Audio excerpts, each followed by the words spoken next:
4시 권한관리자 업무입니다. 첫 번째, 기관정보관리자, 즉 권한관리자가 할 일. 두 번째, 권한관리자 역할 부여. 세 번째, 권한관리자 명부 작성에 대해서 설명하도록 하겠습니다. 먼저 기관정보관리자가 어떤 일을 해야 하는지 학년 말, 학년 초부터 알아보도록 하겠습니다. 첫 번째, 기관 인증서를 재발급받습니다.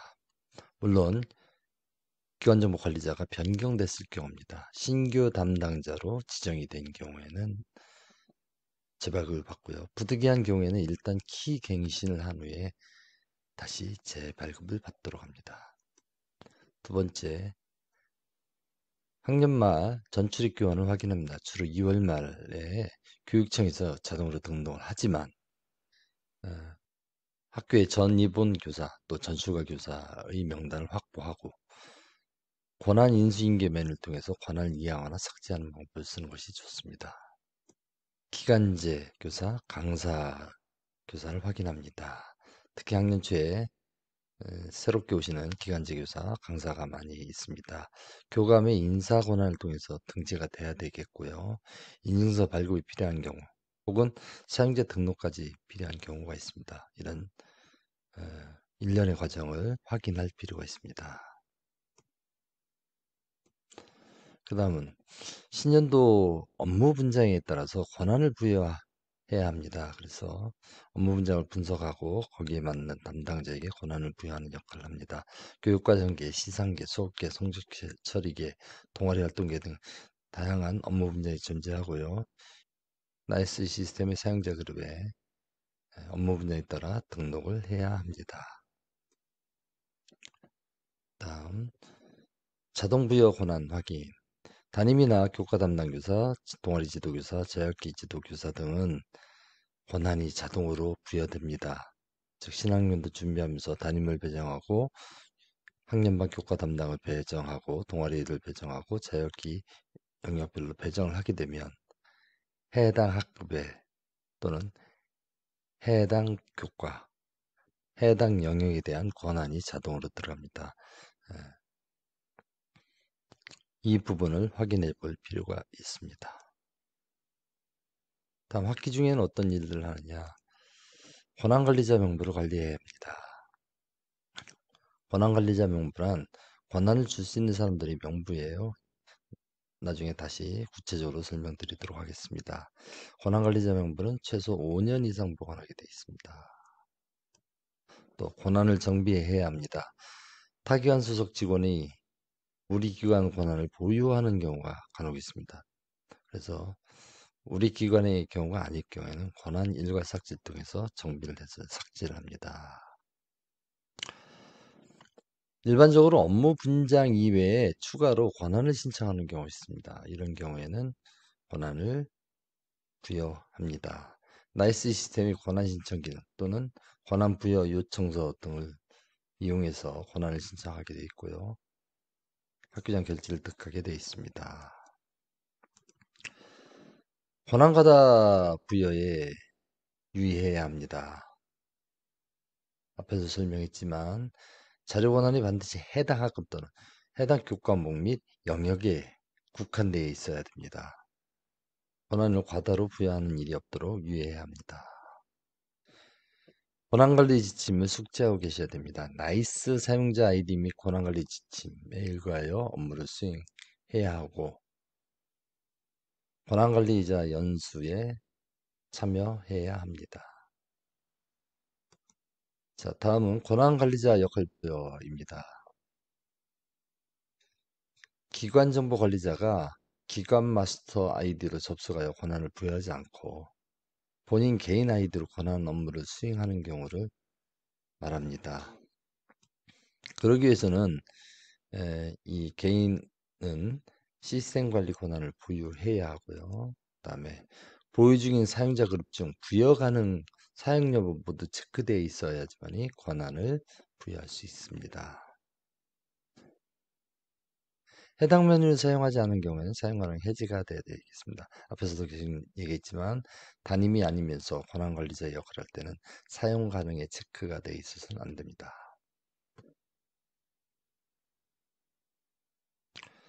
권한관리자에게 권한을 부여하는 시연을 해보도록 하겠습니다. 자, 그럼 개인 아이디로 다른 사람에게 권한을 부여할 수 있는 권한관리자의 권한을 부여하는 방법을 설명하겠습니다. 시스템관리, 권한관리,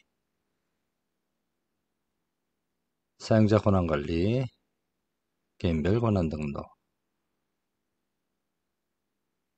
권한관리 교사의 이름을 입력하고 찾기, 조회를 통해서 검색을 합니다. 이 교사에게는 지금 현재 시스템관리 권한은 없습니다. 그래서 먼저 공통관리에서 시스템관리 사용자 그룹을 선택하고 등록해야 합니다.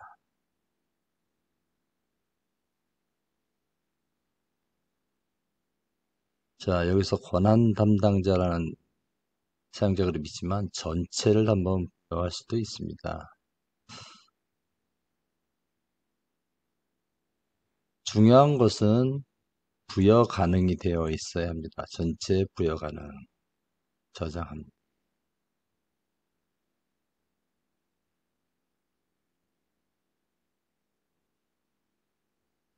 다시 한번 정리를 하겠습니다. 권한관리자로서 부여도 하고 이용도 하기 위해서는 부여 가능, 사용 가능, 사용 여부가 모두 다 체크가 돼 있어야 합니다. 화면처럼요. 그런데 권한관리로서 부여만 하고 사용을 하지 않는 부분이 있다. 특히 담임 같은 경우 사용 가능 체크를 반드시 해야 합니다.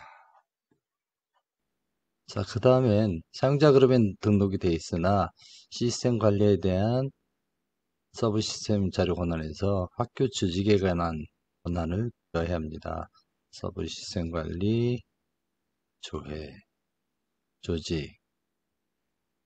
자, 학교 조직이 등록되어야 됩니다. 자, 학교 내에 조직 권한을 갖는다. 이런 뜻이 되겠습니다. 자, 여기서는 학년반 권한은 필요하지 않습니다. 그 다음에는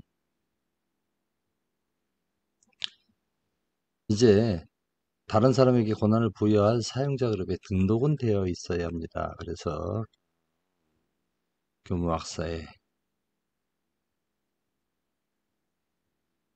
사용자 그룹에 등록을 해보도록 하겠습니다. 자, 기본적으로 공통으로 하고요. 자, 교무학사에 있는 모든 사용자 그룹에 부여 가능을 전체 부여 가능을 선택해서 체크하고 저장합니다. 대신에 학년반 권한만 갖지 않으면 직접적인 다른 전체적인 권한을 갖지는 않습니다. 그렇다 해도 담임의 사용자 그룹에서는 담임이 아닌 경우에는 사용 가능을 해제하는 것이 바람직합니다. 그래서 담임의 사용 가능을 풀고 선택한 다음에 수정을 하면 담임 사용자 그룹이 사용 가능이 해제가 됐습니다. 자, 이렇게 사용자 그룹에 등록이 되어 있으면 서브 시스템들 자료 권한에서 교무 업무, 교무 학사에 대한 학교 조직 권한은 부여를 받아야 합니다. 여기까지만 권한을 부여하면 권한관리자의 역할을 할 수 있습니다. 자료 권한 변경 사유를 이렇게 주고 저장합니다. 자, 이렇게 하면 권한관리자 권한을 부여하는 것을 완료하였습니다.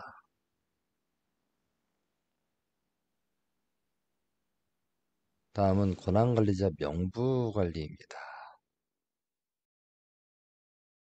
권한관리자 명부 관리는 기관정보관리자, 또 권한관리자에 대해서 명부를 관리합니다. 앞에서 말씀드렸듯이 최소 5년 이상 복원해야 합니다. 그럼 기관정보관리자는 뭐냐? 기관 내 교육행정 시스템을 총괄적으로 관리 운영하는 자입니다. 즉 기관 마스터 및 기관 인증서를 관리합니다. 권한관리자는 업무 분야에 따라 나이스 사용 권한을 부여하고 회수할 수 있는 사람입니다. 일반적으로는 기관정보관리자가 권한관리자 역할을 수행할 수도 있습니다. 자, 권한관리자 명부 반드시 작성해서 보관하고 있어야 합니다.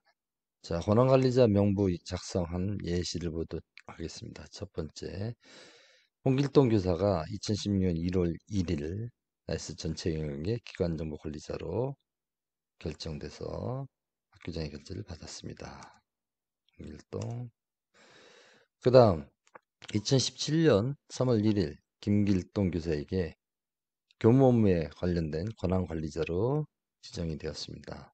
결제 라인 보면 기관정보관리자하고 기관장입니다.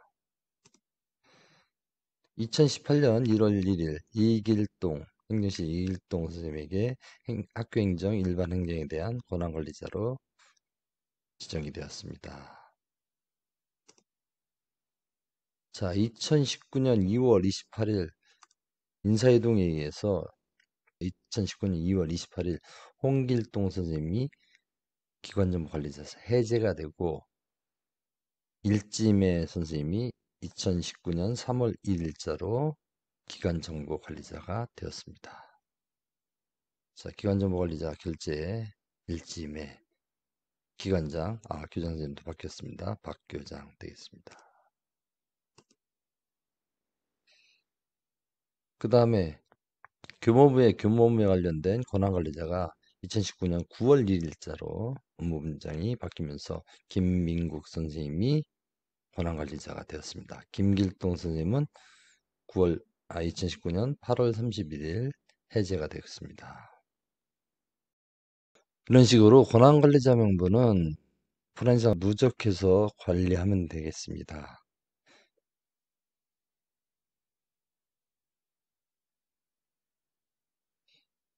이것으로 나이스 권한관리 실제에 대한 모든 설명을 마치도록 하겠습니다.